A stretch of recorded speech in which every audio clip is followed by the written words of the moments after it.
हम लोग second lecture में ट्राइबल मूवमेंट इन इंडिया के सेकेंड लेक्चर में आगे चलते हैं संथाल विद्रोह से। उससे पहले हम लोग कुछ विद्रोह देख चुके, बहुत सारे विद्रोह हैं, तो पृष्ठभूमि हम समझा देंगे, बेसिक चीज़ समझा देंगे, कहाँ से स्टार्ट हुआ था, कौन इसका नेता था, कब स्टार्ट हुआ था, क्या कारण था। ठीक है, बाकी चीज़ यहाँ पे कहानी है, कहानियाँ पढ़ते रहिए। इतना एक एक लाइन बाय लाइन पढ़ेंगे तो आपको भी अच्छा नहीं लगेगा, बेसिक चीज़ समझ में आना चाहिए।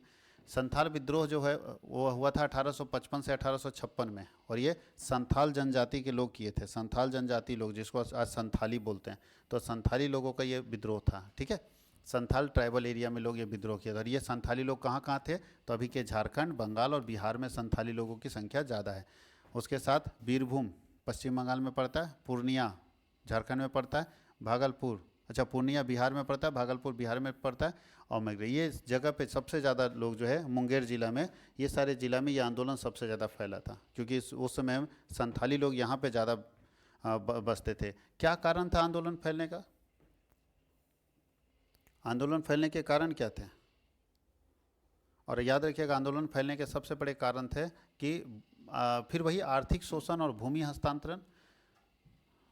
आर्थिक शोषण ज़्यादा किया जा रहा था, साहूकार उसको पैसा देता था, ज़्यादा ब्याज वसूलता था, उसके कारण, यानी जमींदार के कारण, साहूकार के कारण, व्यापारी के कारण। जब इन तीनों ने दबाना शुरू कर दिया तो वो समाज क्या किया, विद्रोह शुरू कर दिया, मारो सीधा।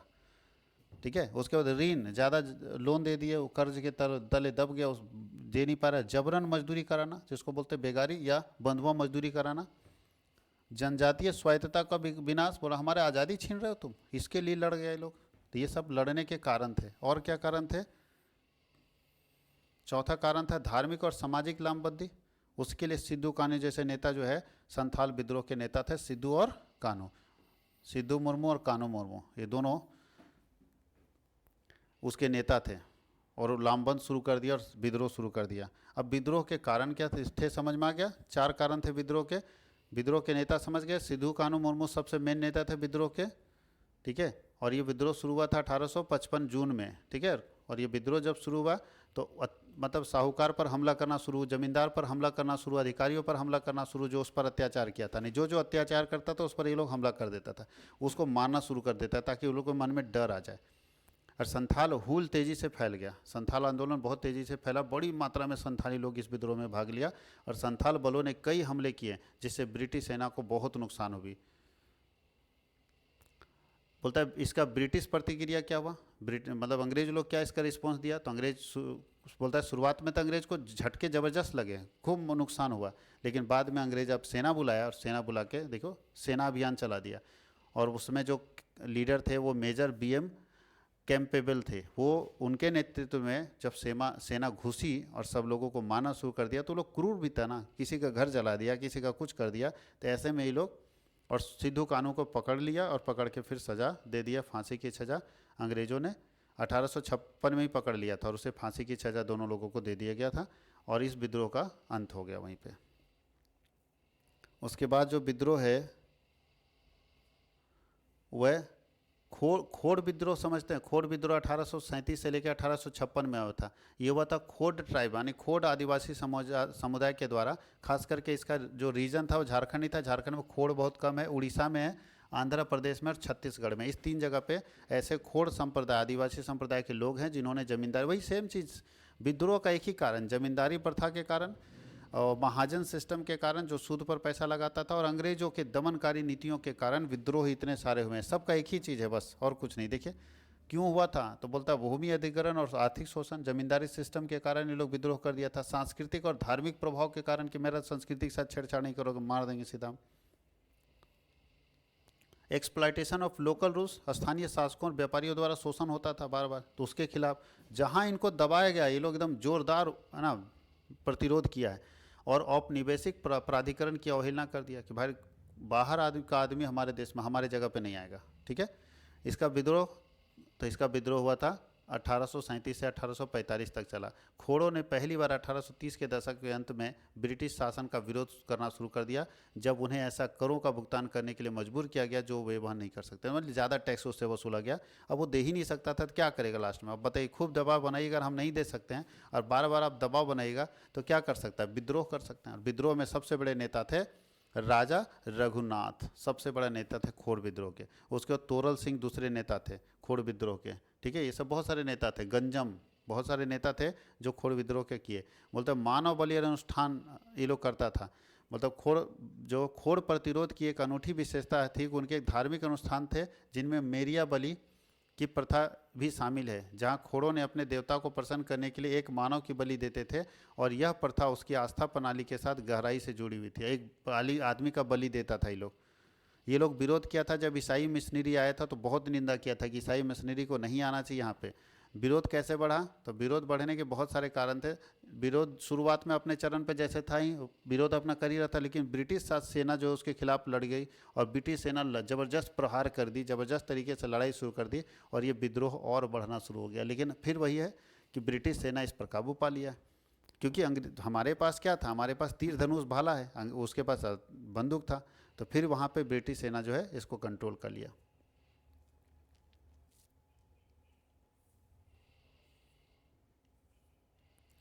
क्या परिणाम हुआ, तो आदिवासी स्वायत्ता में कमी हो गई, ब्रिटिश सरकार कंट्रोल कर लिया। सांस्कृतिक दमन,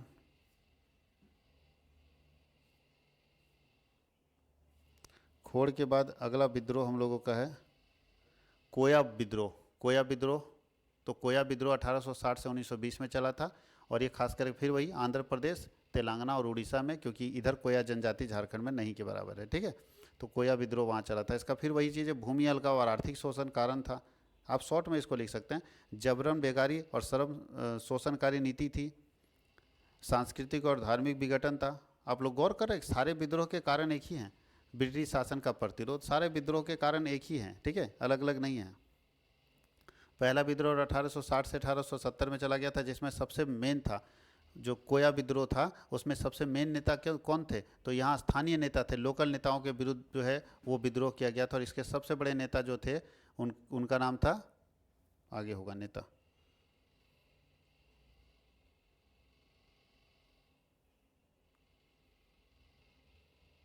हाँ, कोया लोगों का नेतृत्व करिश्माई नेता दुमका ने किया था, नाम था दुमका, उसने किया था, ठीक है, जिन्होंने चिंतूर और गोदावरी पहाड़ियों में अन्य हिस्सों में पैमाने पर बड़े विद्रोह का आयोजन किया था।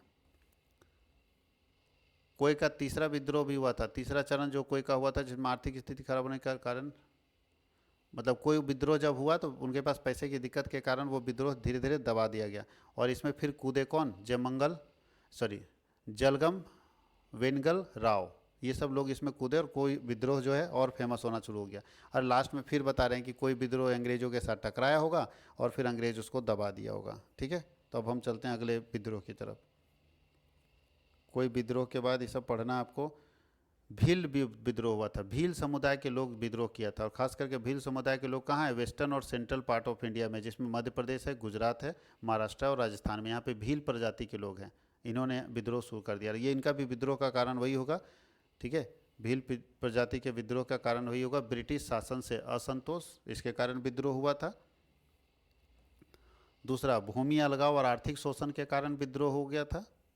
तीसरा, सांस्कृतिक और धार्मिक कारण से विद्रोह हो गया था। विद्रोह का क्रम, कैसे कैसे विद्रोह हुआ, तो सबसे पहले विद्रोह 1818 में शुरू हुआ था, जब अंग्रेजों ने मराठों से इस क्षेत्र पर नियंत्रण हासिल कर लिया था, तो भील ने ब्रिटिश कर नीतियों का विरोध करा और उसे शोषणकारी और अन्यायपूर्ण माना था। विद्रोह के अगले वर्षों में गति पकड़ ली, और खास करके स्थानीय भील प्रमुखों और नेताओं के नेतृत्व में, जिन्होंने अपने समुदाय को ब्रिटिश शासकों से लड़ने के लिए जो है अधिकारियों से लड़ने के लिए तैयार किया था, संगठित किया था।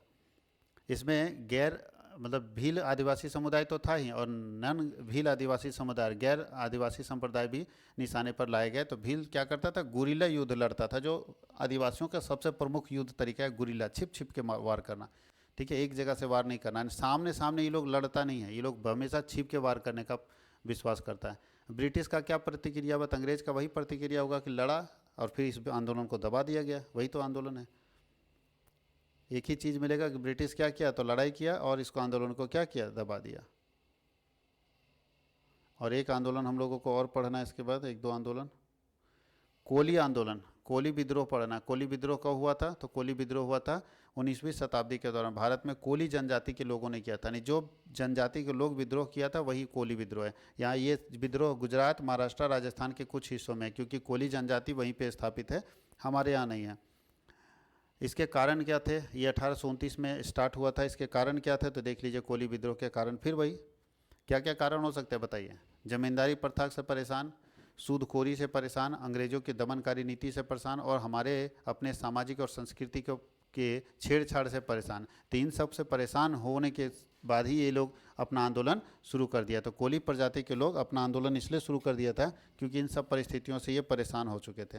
जैसे आर्थिक कारण, भूमि और आजीविका को नुकसान, सांस्कृतिक सामाजिक अलगाव, स्थानीय शासकों की विफलता और प्रभाव। उसका क्या प्रभाव पड़ा और क्या विरासत हुआ? तो इसका प्रभाव पड़ा कि अंग्रेज़ों के खिलाफ जब ये आंदोलन चला तो बाकी लोगों के अंदर भी थोड़ा सा मोटिवेशन जगा कि हम अंग्रेज़ों के खिलाफ लड़ सके। और लास्ट है रमोजी राइजिंग। रमोजी राइजिंग आंदोलन हुआ था, यानी रमोसी विद्रोह हुआ था। ये हुआ था 1822 से लेकर 1829 में। रमोजी लोगों द्वारा किए गए विद्रोह और बगावत की एक श्रृंखला को संदर्भित करता है। यह समुदाय था, यानी रमोजी एक समुदाय था जो खास करके महाराष्ट्र में, कर्नाटका में, गोवा में इस तरह के समुदाय हैं, और इन्होंने भी आंदोलन किया था। इसके कारण फिर वही ब्रिटिश विस्तार, अंग्रेज अपना विस्तार कर रहा था। आर्थिक कठिनाई, पैसे की दिक्कत इनको थी बार बार। सैन्य सेवा का नुकसान, बार बार सरकारी सेवा में सैन्य सेवा इनको लॉस दे रहा था। सामंती शोषण, अंग्रेजों का दमनकारी नीति था। इनके प्रमुख विद्रोह में से 1822 में विद्रोह किया गया था। ये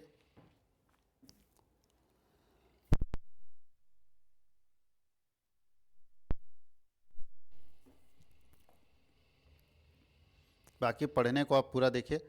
ये लोग भी गुरिल्ला रणनीति अपनाता था लड़ाई करने के लिए। देखो हम लोग हल्का हल्का आपको इसलिए बता रहे हैं, खासी विद्रोह इसलिए बता रहे हैं कि अगर किसी के बारे में पूछेगा तो अगर थोड़ा सा भी, इसको बोलते हैं ना, पृष्ठभूमि अगर याद रहेगा तो आप बहुत सारा डिटेल लिख सकते हो। अगर पृष्ठभूमि याद रहेगा तो आप डिटेल लिख सकते हो। लेकिन अगर कुछ भी नहीं, जैसे खासी विद्रोह कब हुआ था, कौन संप्रदाय किया था, नहीं पता रहेगा तो कुछ भी नहीं लिख पाओगे। अगर पता है तो कम से कम इतना तो लिख सकते हो ना कि खासी विद्रोह कब हुआ था, देख लो कौन संप्रदाय, तो खासी संप्रदाय हुआ, खासी आदिवासी जनजाति संप्रदाय ने किया था। 4 कारण तो लिख सकते हैं कि विद्रोह के कारण 4 आप लिख सकते हैं। अंग्रेजों की दमनकारी नीति, अंग्रेजों का शोषण, जमींदारी प्रथा और सांस्कृतिक और धार्मिक विरासत इसके कारण हुआ था। तो ये तो पता है ना कि किस कारण से हुआ था। बाकी डिटेल्स आपको पढ़ने का उतना फुर्सत भी नहीं है, आप पढ़ेंगे भी नहीं। खासी विद्रोह खासी संप्रदाय के द्वारा किया था। तो खासी संप्रदाय कहाँ पे मिलेगा? तो खासी संप्रदाय जो है, खासी लोग खास करके वो विद्रोह किया था इस तरह से, खासी पहाड़ी वाले लोग। इसका विद्रोह का क्या कारण था? तो ब्रिटिश एक्सपेंशन, विस्तार, अंग्रेज अपना विस्तार कर रहा था, ठीक है, उनका ज़मीन कब्जा रहा था। स्थानीय स्वायत्ता और नियंत्रण, ये लोग स्थानीय लोकल जो जमींदार थे, राजा थे, उनसे आज़ादी चाहता था ये लोग, उसके कारण ये लोग। आर्थिक और सामाजिक असंतोष, भैया आर्थिक और सामाजिक असंतोष था कि भैया हम लोगों के पास पैसा कम है, समाज में हमारी इज्जत कम है। सांस्कृतिक और धार्मिक प्रभाव था। इसके नेता थे तिरोत सिंह। तिरोत सिंह इसके नेता थे जो इस आंदोलन का विरोध का प्रकृति क्या था? तो ये लोग आंदोलन क्या करता था, ये लोग गुरिल्ला युद्ध करता था। गुरिल्ला युद्ध खास करके खासी पहाड़ी में किया। खासी पहाड़ी में ऊपर उबड़ खाबड़ जो जगह है, ऊंचा नीचा जगह है, वहाँ पे ये लोग युद्ध लड़ता था, छिप छिप के लड़ता था। ये लोग अंग्रेजों के लिए नेविगेट करना मुश्किल था, ढूंढ पाना मुश्किल था, जिस तरह से ये लोग गुरिल्ला युद्ध लड़ता था, इसलिए बड़ा मुश्किल हो रहा था। खासी ने भयंकर युद्धों में भाग लिया, खासकर नोक खलाव और माओ फलांग के आसपास के इलाकों में, जो खासी प्रतिरोध का महत्वपूर्ण केंद्र था। ब्रिटिश रिस्पांस, फिर अंग्रेज वही लड़ा, सेना लेकर आया और इस विद्रोह को क्या कर दिया गया? दबाव दिया गया। इससे क्या निकल के आया? तो इससे निकल के आ गया खासी सेना हार गई, तो हर बार हार रही है क्योंकि, और ब्रिटिश सत्ता फिर से पावर में आ गया। विद्रोह का विरासत क्या हुआ? तो प्रतिरोध का प्रतीक बना कि भाई प्रतिरोध किया गया है। खासी लोगों पर प्रभाव पड़ा कि हम लोगों को भी आगे आना चाहिए, उसकी सांस्कृतिक और राजनीतिक जो है वो महत्व बढ़ी। ये सारे खासी विद्रोह के कारण थे। तो ये हम लोग 2 मॉडल पेपर के जरिए ट्राइबल मूवमेंट इंडिया को बहुत कम समय में, चूँकि ज़्यादा हम डिटेल में नहीं पढ़ा रहे हैं इसलिए, क्योंकि समय भी आपके पास कम है, उतना डिटेल आप पढ़ भी नहीं पाइएगा, और हमारे पास एमडीसी के सारे पेपर रिकॉर्ड करने की ड्यूटी है। तो उतने सारे पेपर को हम चाह रहे हैं थोड़ा थोड़ा इंट्रोडक्शन देके, ताकि सब बच्चों को आसानी से समझ आ जाए। तो ये हम लोग मॉडल पेपर एमडीसी में ट्राइबल मूवमेंट इन इंडिया को कंप्लीट कर लिए 2 सेट में। आप लोग अच्छे से एग्ज़ाम लिखिए, और अगर इतने वीडियो को दोबारा देख लीजिएगा तो बहुत सारा चीज़ आपके दिमाग में आएगा और आसानी से आप लिख सकते हो। Thank you.